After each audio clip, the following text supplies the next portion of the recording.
morning. Good morning. Some of you were probably here a few weeks ago when Laura Lee played that here for us. And knowing that I was going to be talking in the future here, I tore a little piece of paper off of something and scribbled on it and handed it over Ruth's shoulder to her, saying, "This is the topic for my next talk. Not it is well with my soul, but make it well with your soul." Because we do have those choices, don't we? So, my grandmother had a choice. I spent much of my very early years living with my grandmother, and she had a favorite saying, well, several favorite sayings, but the one that she used the most talked about the soul. She would say, "Well, bless my soul." Anything interesting, anything good that happened, she would say, "Bless my soul." And that was always her soul. When she would talk about other people, she would say, "Well, bless his heart," or "bless her heart." Now, I don't know that she was ever conscious about the fact that she made the separation. In other words, speaking to the humanity that was around her. But when speaking of herself, she spoke of her soul, and that was wonderful. She had variations on those. If she wasn't quite pleased enough to say, "Well, bless his heart," she would say, "Well, bless him anyway." Which in my mind was an indictment. And I found myself using that very thing myself when I listened to the television and things on there, and I thought, "Bless him anyway." It's better than some of the other things I've heard.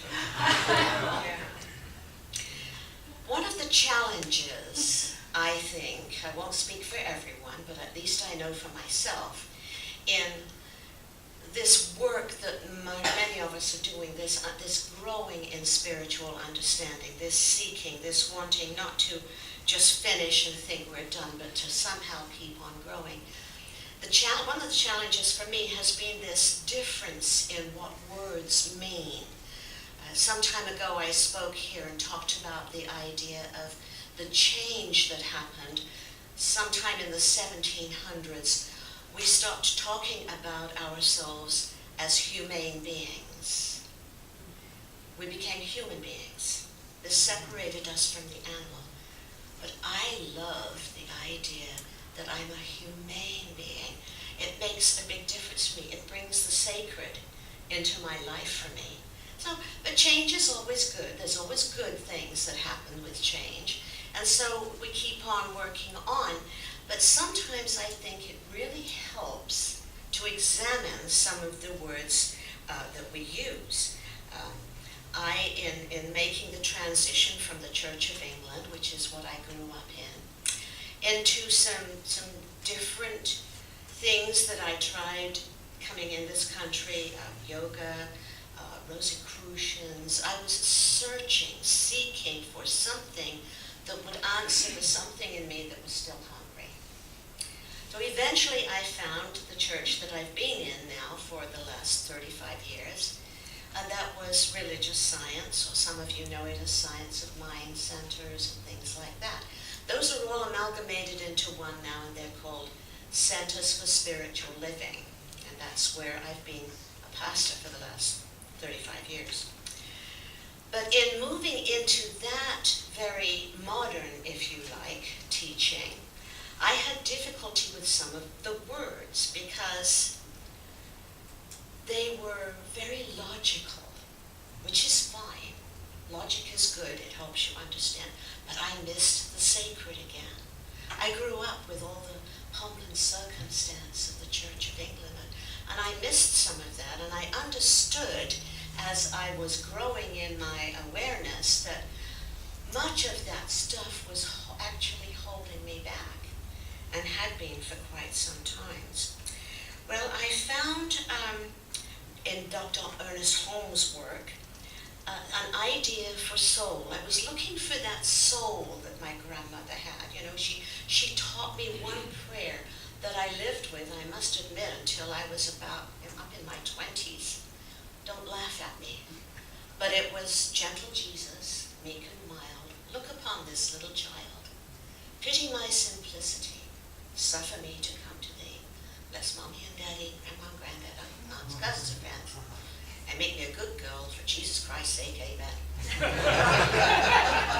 Because I was in trouble a lot of time. But I do believe that that little prayer was the beginning of my great love of finding out what words meant. Because living with my grandmother and grandfather, they had a big orchard in the back of their house, bringing in fruits and vegetables all the time. Consequently, we had mice in the scullery. Now, my grandmother was scared spitless of mice. My grandfather just wanted to kill them, and I didn't like that either. And one day, I finally said to my grandmother, "Where is Plicity?" And she said, "Plicity?" I said, "Yes, every night I pray for the my simplicity." Think about it. Pity my simplicity. For years I had prayed for the little mice that my grandfather was studiously trying to kill. When she finished laughing and crying and made me understand, I think it was the point where I was really recognizing the importance of words. Not just the importance of the words, but understanding what the words meant. So anyway, Dr. Holmes, in my search for meaning and understanding of the soul, said in the Science of Mind textbook that the soul is a part of God, individualized. Okay, that's simple. I got it. But where's the sacred? Where's the lovingness that I love? It took me a while. Because as we search for the meaning of things, the meaning of life, I believe we attach to ourselves what we find in that is absolutely true. Now this is not easy for me to verbalize, but I'll say it this way. Have you ever had times when for no reason at all you suddenly got the truth and you said, aha, yes. I got it, I understand it. That's true. How'd you know? How do you know? We talk about a light going on. There are many ways we speak to that. And for me, what I've come to understand is that there is that something within us, and you can call that your soul if you like. Some people call it their higher consciousness, but there is something inside of us, that I would call the divine presence, that responds instantly to pure truth. And that's when we know. And you will find if you have that kind of recognition, it will never change for you. Not that it couldn't if you could find something that was more true than true, but it stays with you forever. You attach it to yourself. It becomes a part of your thinking processes in the future. So, this inner knowing that we get, and I found that inner knowing for myself, for my soul, for what I was trying to understand. And several years ago, in fact, there's a stack of these pieces of paper over there for you if you're interested. But I found several writers that gave me, and I'll just share what they said. I won't share my whole thing here. All right, the soul is a part of God, individualized. That's what Dr. Holmes said. And then there's a very old writer, author, Gertrude Gebhardt, and this is what she said. The God point in man is called the eye of the soul. It is actually your spiritual identity. It is the place where God pours forth as you. I got it. My soul is the place where God pours forth as me, a human being. I came for this. We don't know the all of everything. I don't know why I'm here. But I'm here because I believe that God had a desire to be expressed as me. That's what makes me an individual. That's what makes you an individual. That the presence divine poured forth as you. And your soul is the avenue of that. And then St. John of the Cross said, the soul is in itself a most lovely and perfect image of God. So the soul then becomes more than just a thing. It's a place. It's a part of us. And I don't know, and no one really knows, I don't think, where on the scale of growingness your soul is. Some people believe that it's on a string and it's halfway between you and God, or heaven, whatever, who knows? I don't think that's as important as grasping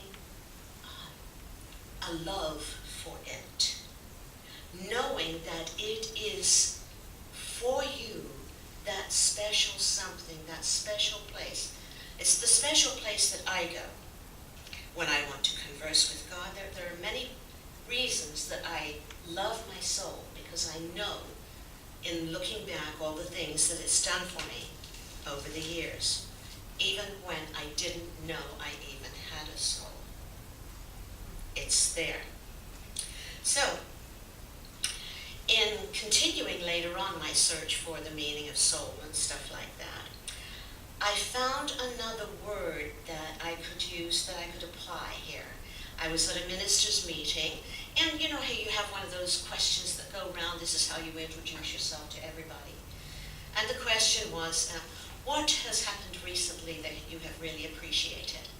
Go around the circle and just share for a few seconds.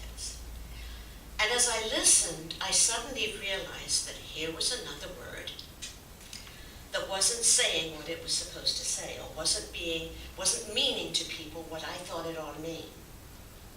The word was appreciation. And so when I got home, I went straight to my ancient dictionary and found that the original meaning of appreciation, and if you're a realtor, you might recognize this, is discerning the value of. That was the first writing. The second writing said, adding value to. You know, when you buy a home, you really want to add value to that if you ever want to sell it later. You want it to have appreciated. You want it to have grown in value. Now, I'm taking a little side trip here, away from my soul thing. But I have a wonderful little story. It's just a silly thing, but it so clearly shows me what I did. When we bought our house, the previous owners left behind a jug, about this big. Ugliest jug I ever laid eyes on. And yet somehow I didn't want to throw it away.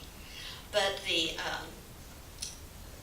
estate where I live, they have a yard sale once a year, and they raise some funds for having dinners and doing stuff. And I was thinking, oh, I could put that jug in the yard sale. Then I wouldn't have to hide it when company comes. And then I thought, well, I don't know what it's worth. So I looked it up on the web, and it had something printed or written on the bottom that I couldn't understand. It was another language or something like that. But I found it on the web. Well, bless my soul. My jug was worth $240.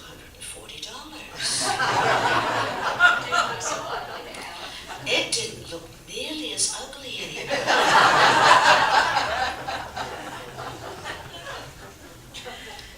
And I got to thinking about that.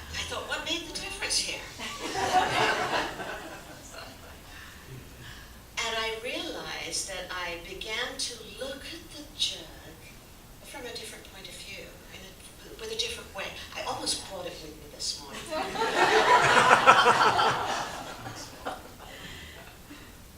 It had been created by an artist.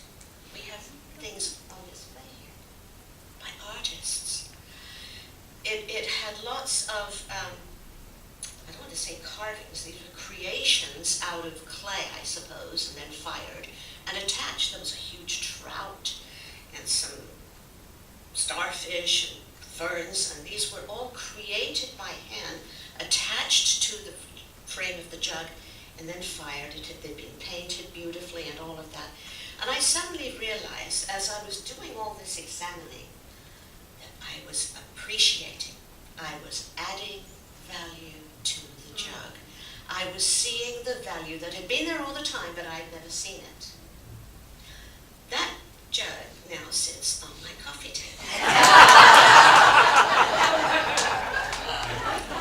It is no longer the ugly jug, it's the lucky jug. It's where I put my lottery ticket every week. I'll keep you posted on that. But as I kept thinking about this strange little story, this strange little twist, I realized that there was another thing that was happening here that I didn't even notice. It was that as I was appreciating, the negativity was disappearing. Can't that be the same with us?